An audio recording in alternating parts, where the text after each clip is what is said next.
সকলকে আজ আনন্দপথ সাধনাশ্রমের দ্বিতীয় আলোচনা চক্র বা সেমিনার যা বলেন।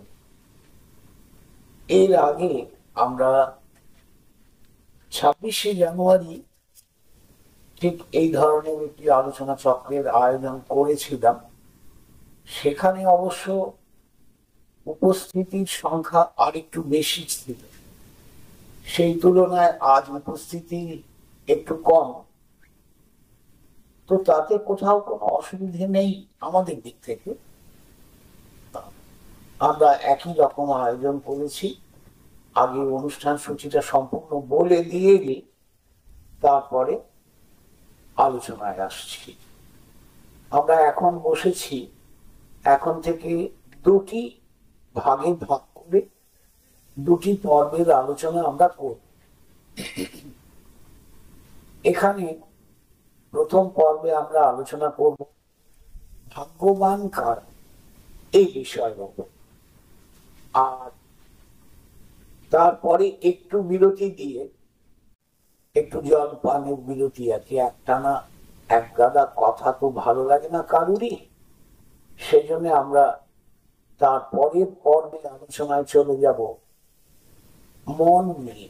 আমাদের মন, এই মন সম্পর্কে একটি আলোচনা থাকবে, মন ও তার নিয়ন্ত্রণ। এই দুটি আলোচনা হয়ে যাবার পর আমাদের মন্দিরের পূজা, আরতি ইত্যাদি হবে। সেটি সম্পন্ন হয়ে গেলে পর আমরা মধ্যাহ্ন ভোজে চলে যাব। দুপুরের খাওয়া দাওয়ার পর আপনারা বিশ্রাম নিতে পারবেন, কাউকেই আমরা সেই সময় ডাকছি না। এরপরে 4টের সময় আপনারা চা পানের একটা সুযোগ পাচ্ছেন। আর আমরা 5টা থেকে আবার শেষ পর্বের আলোচনায় বসব, যেখানে আমরা আলোচনা করব অগ্রগতির উপায়। অর্থাৎ কিনা সবই তো বুঝলাম, কিন্তু এগোবো কেমন, সাধন পথে আমরা কি করে অগ্রসর হব, সেই বিষয়টি নিয়ে আমরা আলোচনা করব সন্ধে 6টা অবধি। 6টার পর আবার মন্দিরের পূজা ও আরতি রয়েছে, সেটি সম্পন্ন হয়ে গেলে পর আবার বসবো আমরা 6:30 থেকে। 6:30 থেকে আমাদের অন্য কোনো আলোচ্য বিষয় নেই। আর আপনারা প্রত্যেকেই সাধনার মধ্যে রয়েছেন। এই সাধনা করতে গিয়ে আপনাদের ব্যক্তিগত যা যা সমস্যা হচ্ছে, যা যা অসুবিধের মুখোমুখি হচ্ছেন, সেগুলো শুনব এবং তার যথাযোগ্য সমাধান আপনাদের জানিয়ে দেওয়ার চেষ্টা করব। এইটি চলবে 8টা অবধি। 8টার পরে আমাদের আর কোনো আলোচ্য বিষয় থাকছে না, বা অনুষ্ঠানের অন্য কোনো অঙ্গ আর থাকছে না। 8:30টায় আমরা রাতের খাবারের জন্য যাব। রাতের খাবার খেয়ে আপনারা বিশ্রাম নিন, সুনিদ্রা হোক। এবার সোমবার আপনারা যারা যেভাবে যখন যেতে চান, আমাদের দিক থেকে কোনো অসুবিধে নেই। এই হলো আমাদের অনুষ্ঠান সূচি। এখন দেখুন যে এই আশ্রম একেবারে নবীন এক আশ্রম। আমরা 2023 সালে যাত্রা শুরু করেছি। 2023-এর 11ই জুন প্রথম আমরা ওই টিনের চালা ঘরটিতে প্রবেশ করেছিলাম। সেদিনই 2 ভদ্রলোক এসেছিলেন দীক্ষা নেবার জন্য, এবং ওই ঘরেই তাদের দীক্ষা দেওয়া হয়েছিল। তখন ওই একটি টিনের চালা ছাড়া আমাদের তো আর কিছু ছিল না। সুতরাং ওই চালা ঘরে যথেষ্ট গরমের মধ্যে আমরা অনেক সমস্যার মধ্যেও তাদের দীক্ষা দিয়েছিলাম। কলকাতা থেকে দুই ভদ্রলোক এসেছিলেন।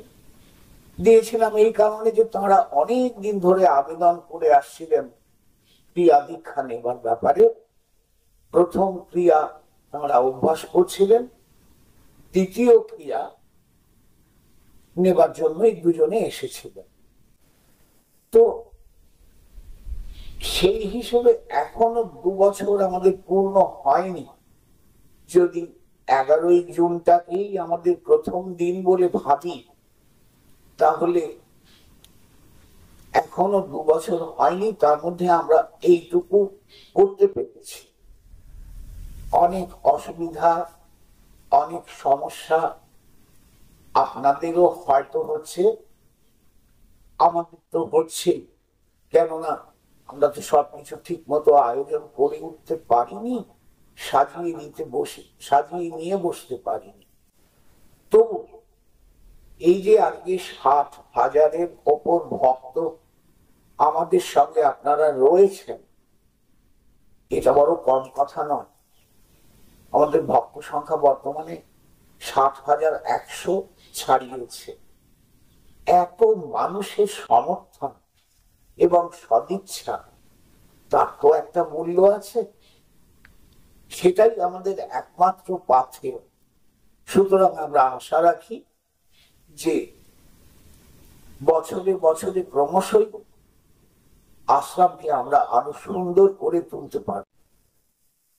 এখন এই সুন্দর করার ব্যাপারে একটু বলে আলোচনায় আসছি।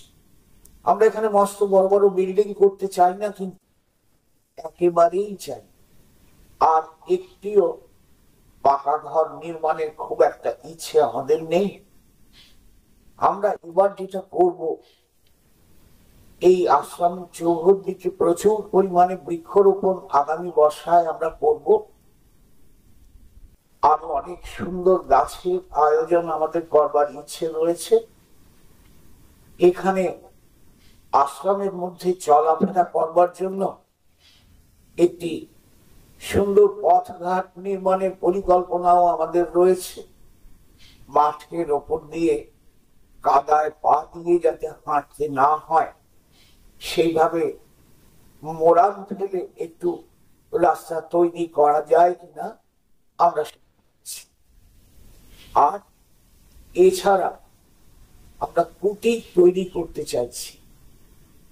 ওই যেমন টিনের চালা কুটির আছে, ওই রকম কুটির আপনারা কেউ এলে পরে আপনাদের আমরা একাকী সাধনার জন্য ওই রকম কুটিরেই বাস করতে দিতে চাই। সবাই মানে ধরুন আমরা একাধিক ব্যক্তি জড়ো হলেই গল্প করতে ভালোবাসি, তো আমরা গল্প শুরু হয়ে যায়। আর আলোচনার মধ্য দিয়ে অগ্রগতি নিশ্চয়ই ঘটতে পারে, কিন্তু প্রকৃত সাধনাটা হয়। সাধনা করতে গেলে আপনার একাকিত্ব চাই। তো ঠাকুর রামকৃষ্ণ তো বলেইছিলেন, ধ্যান করবে মনে, কোণে আর বনে। মনে মানে নিজের মনটাকে ঠিক মতো তৈরি করে নিয়ে বসতে হবে। কোণে মানে একটি নির্জন জায়গা চাই, সেটা ঘরের কোণ হোক আর এই পৃথিবীর যে কোনো এক কোণেই হোক, কোলাহল মুখর জায়গায় সাধনা করা যায় না। তো কাজেই নির্জনতা এবং একাকিত্ব দুটোই রয়েছে, এই দুটোই চাই আমাদের। আর কি, বনে যদি কেউ বনের মধ্যে চলে যেতে পারে, তার সাধনা ভালোই হবে। তো বন্ধু, আধুনিক নগর জীবনে বন আর কোথায় পাব? আমরা অনেক চেষ্টা করি খুঁজে পেতে। এই নির্জন জায়গাটি অরণ্যের কোলে বার করেছিলাম।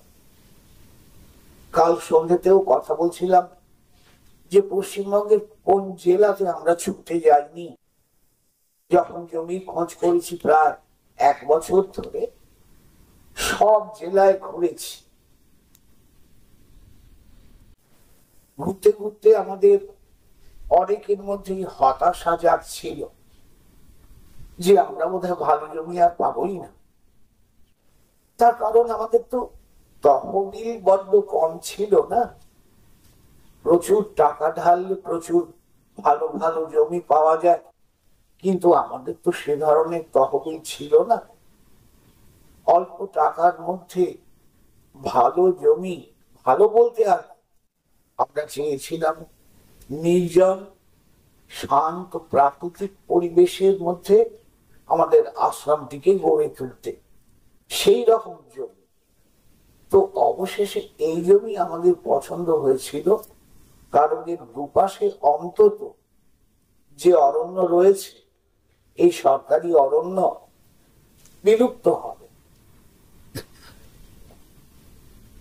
অতএব এই সরকারি অরণ্য থাকার কারণে এই জায়গাটির প্রাকৃতিক সৌন্দর্য যেমন থাকবে, একই সঙ্গে একটা নির্জনতাও আমরা আশা করতে পারি।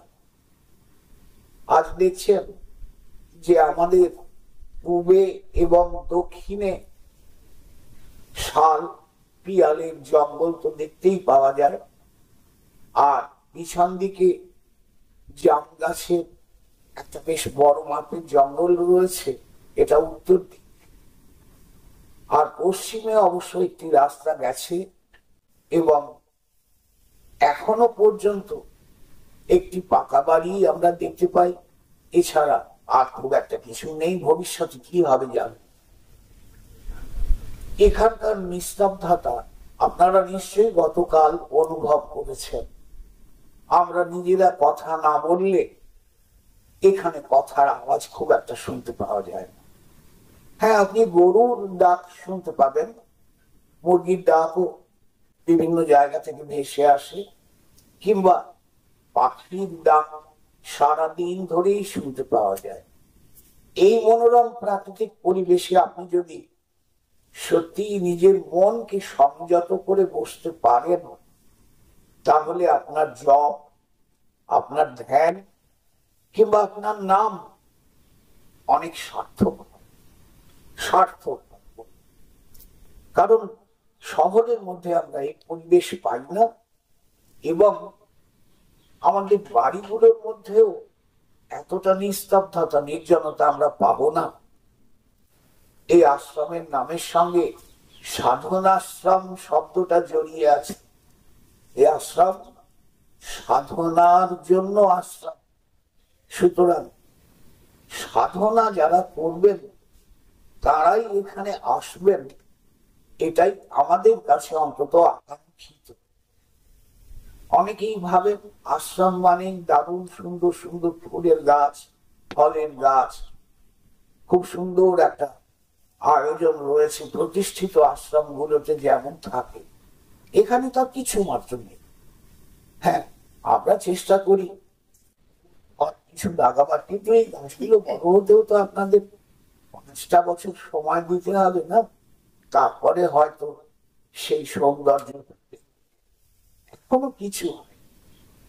তাই এটা ঠিক বেড়াবার মতো কোনো জায়গা আদৌ হয়ে ওঠেনি। এটা সত্যি আমরা সাধনা করার জন্যই আশ্রম করেছি, এবং আপনারাও যারা নির্জনতার মধ্যে একাকী সাধনা করতে চান তারাই এখানে আসুন, বারবার আসুন, কোনো অসুবিধা নেই। কিন্তু সাধনার বাইরে দুদিনের জন্য একটু বেরিয়ে যাই, এ ব্যাপারটা আমরা চাই না। আপনারা আসুন, সাধনার জন্যই আশ্রমকে কাজে লাগান, এইটুকুই আমাদের বক্তব্য।